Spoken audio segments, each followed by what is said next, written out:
Thousands of new games are released on the market each year, and it's easy for any one title to be overlooked, which is one reason why game designers and publishers reuse existing IP as intellectual property. You want to trade on the familiar to get people into a game and convince them to pick something up that otherwise they might never have paid attention to. I recently did an overview video for the Blockist Dice game, a roll and write game by Brian Yu and Mattel that uses Blockist style gameplay and how the blocks are placed into your grid. That's all the familiar part, and then there's the new part of how you actually get the blocks and place them and what you're trying to do. But you kind of get halfway there to someone picking up the game just because they like the original. They like the challenge of putting things in the grid, and so, well, how does this work? You have Knock 'em All So Good, a new roll and write game coming from Inka Marcus Brand and Schmidt Spiele. Well, if you like Knock 'em All, you're kind of halfway there to learning what the game is like.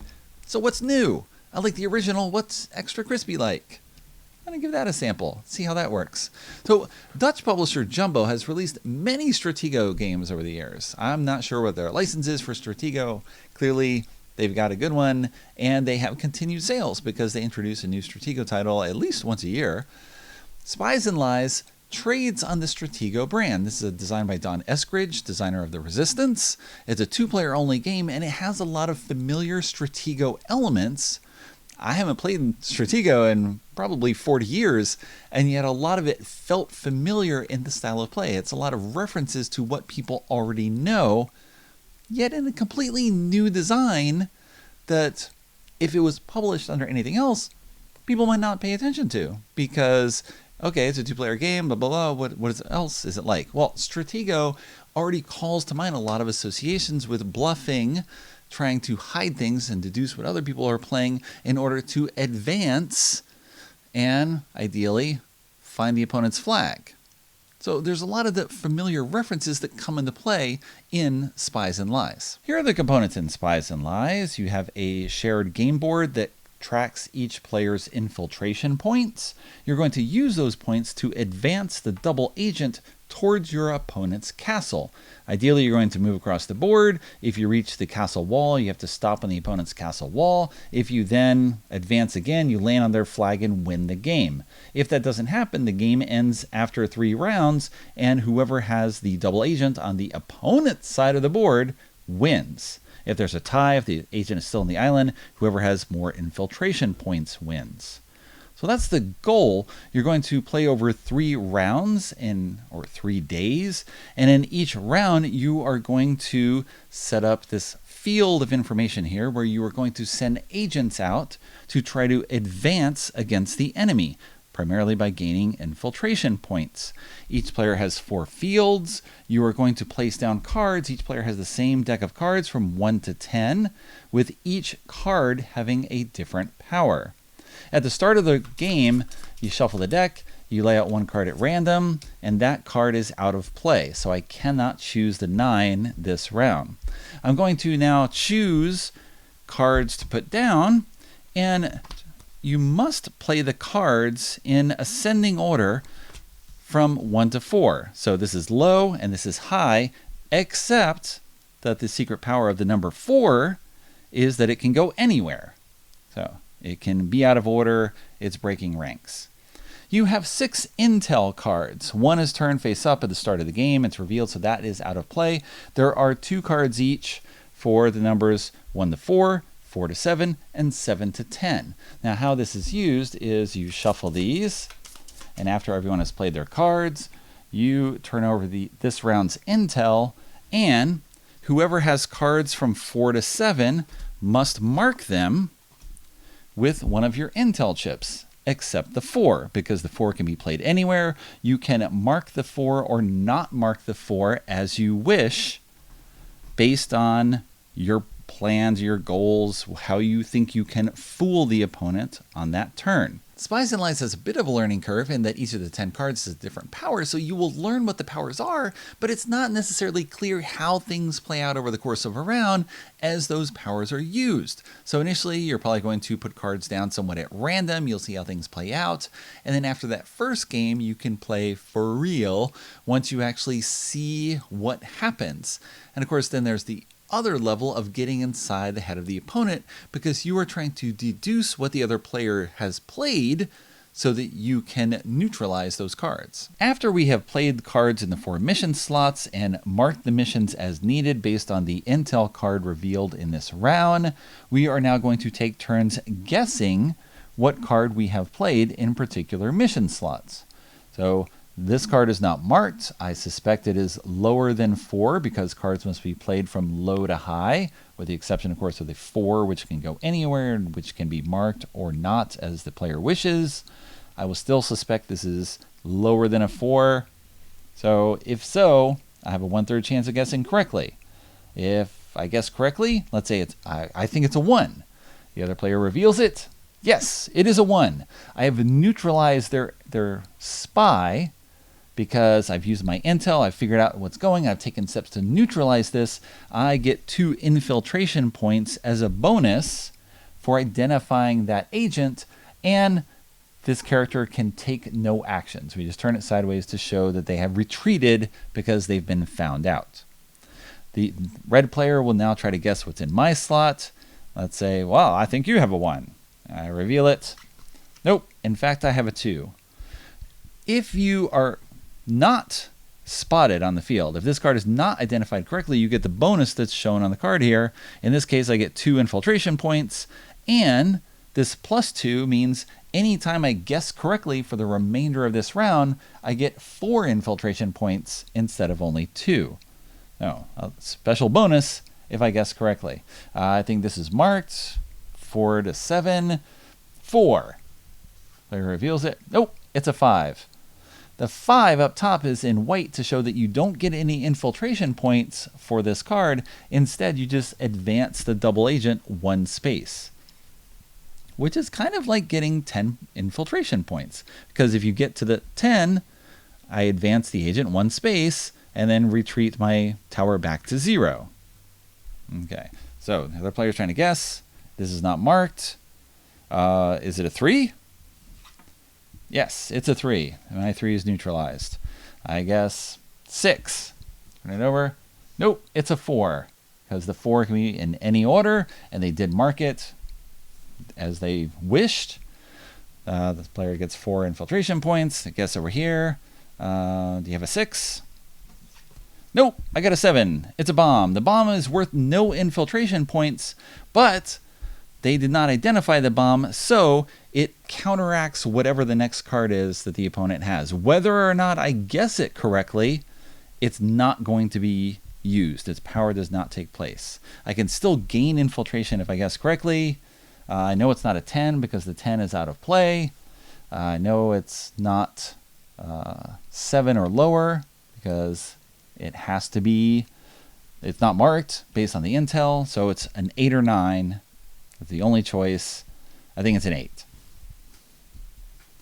It's an 8, yes. So we turn it sideways. I gain 4 points, 2 points for guessing, plus an additional 2 because this character's power came into effect. It wouldn't have taken place anyway, even if I guessed incorrectly due to the bomb, but I gain infiltration points by guessing correctly. Other player guesses now. It's not a 9, so 8 or 10. 50-50 shot. Sure, we'll go 10. Nope, it's an 8. The power of the 8 is you get 8 infiltration points, and this is the only card that wraps around. Normally, if I'm sitting here and I score 4 infiltration points, I go to 10, I stop, I advance the double agent as many spaces towards my opponent castle as the current round we're in, and then this goes back to 0. I lose all the extra that would be over 10. The power of the 8 is that things wrap around. So I go to 10, I advance the double agent 1 space towards my opponent because we're in the first round. This goes to 0, and then I get 6 more points to score 8 points total. At the end of the round, you take the cards that have been played and shuffle them, and the opponent chooses one of them to be out of play for the next round. So I've sent them on a mission, they've been spotted and identified, so next round my 2 will not be available. My 9, though, comes back in. The other special power of the bomb, it's got these 2 explosion marks here, and that identifies that at the end of the round, This player will get the 10 back, but the bomb takes out 2 people.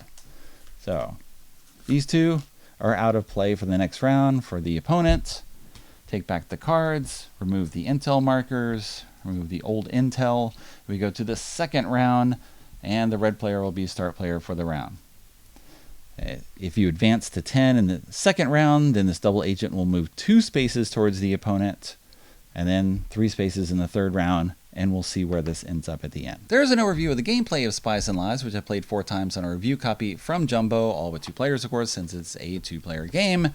That doesn't give you the details of every character power, but it's just the flow of the game. You're trying to guess the other player to neutralize them, and you advance your own infiltration, because clearly I know what you're doing. I've gotten intelligence somewhere from you, so I can advance my own cause.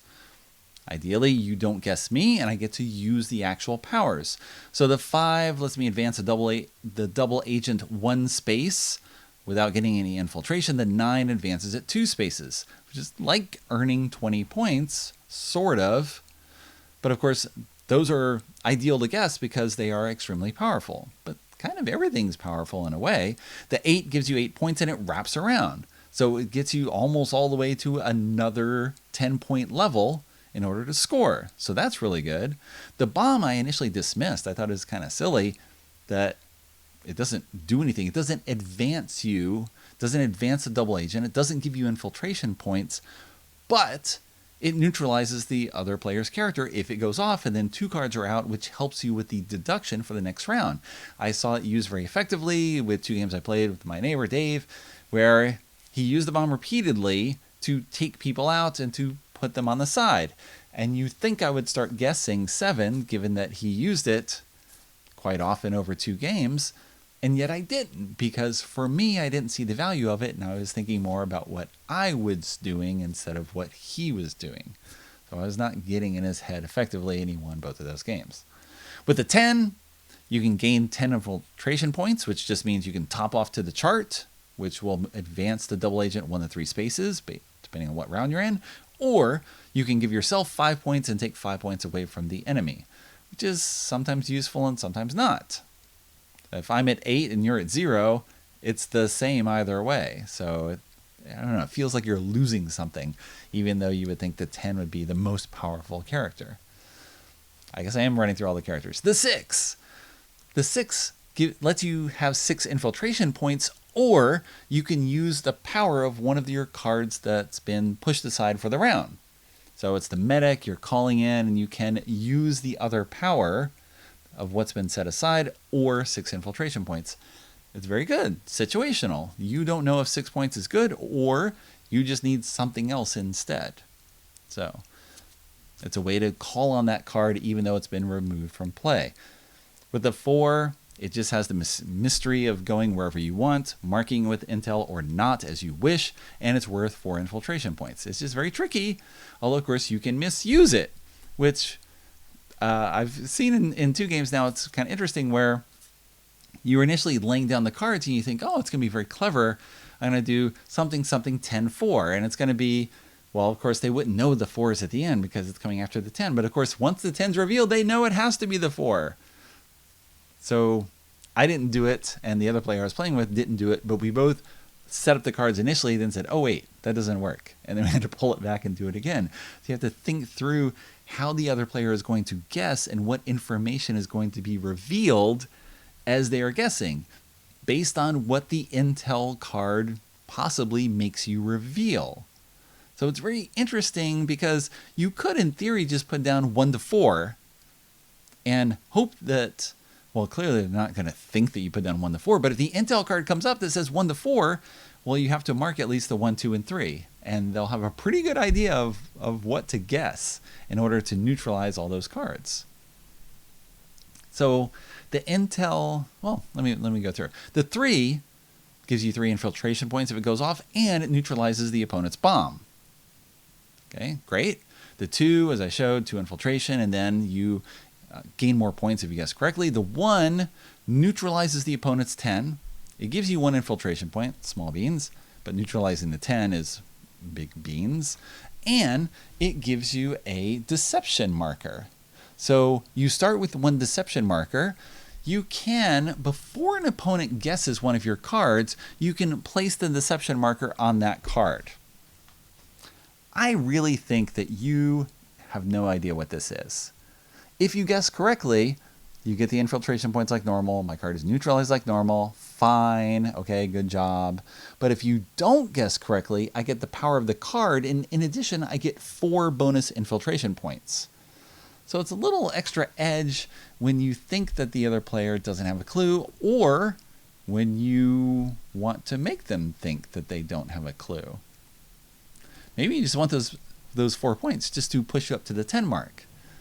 But of course, they may say, oh, well, you probably, as in one game I had, you probably have the 2 under there with the 4, which would give you 6 points, and you're on the 4 right now, and that would take you to 10, so clearly you must have the 2.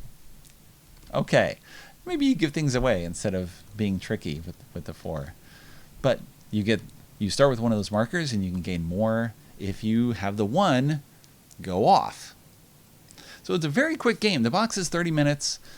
Games have been probably 15 to 20 minutes. I can see this is a game that when I was young, my brother's 2 years younger than me, we would have played this endlessly because it's very quick to play. You're playing off one another. You get in people's head. I know you really like playing this. I should guess this. Unlike me, you did not guess the thing. I say that in theory, but of course, this time for sure. I know you're not playing the bomb. And then you play the bomb on me again. It's one of those types of games. But the Intel cards give it a special little flavor because, again, there's 2 cards of each range, 1 to 4, 4 to 7, and 7 to 10. The 4, though, even though it appears on 2 cards, it escapes from being revealed because, of course, you can mark it or not as you wish based on what you think people are trying to guess. The 7 is on 2 of the Intel cards, so there's a greater chance of it being marked based on the Intel revealed that round, but it also sort of makes sense because it's probably harder to hide a bomb than it is to hide an individual person. If you think back in Stratego terms where you're going to have a cannon, you're launching something, and are you going to hide a cannon?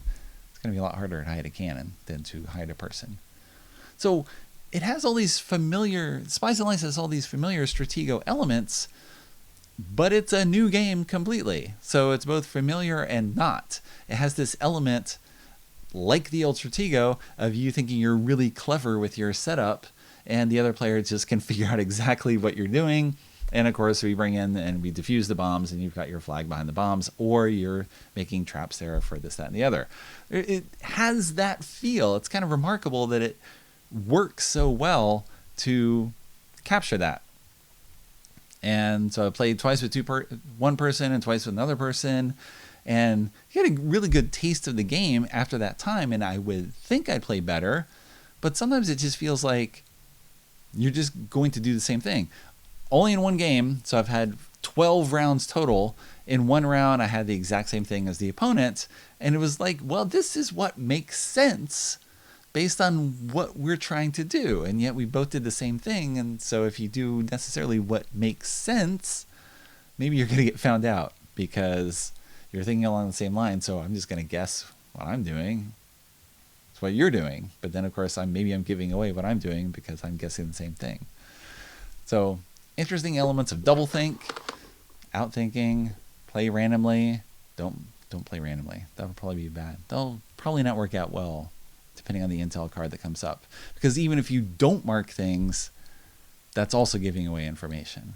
So it has just the right amount of revelation and secrets and mystery, where lots of times it comes down to you having a 1 in 3 or 1 in 2 chance of guessing the card correctly.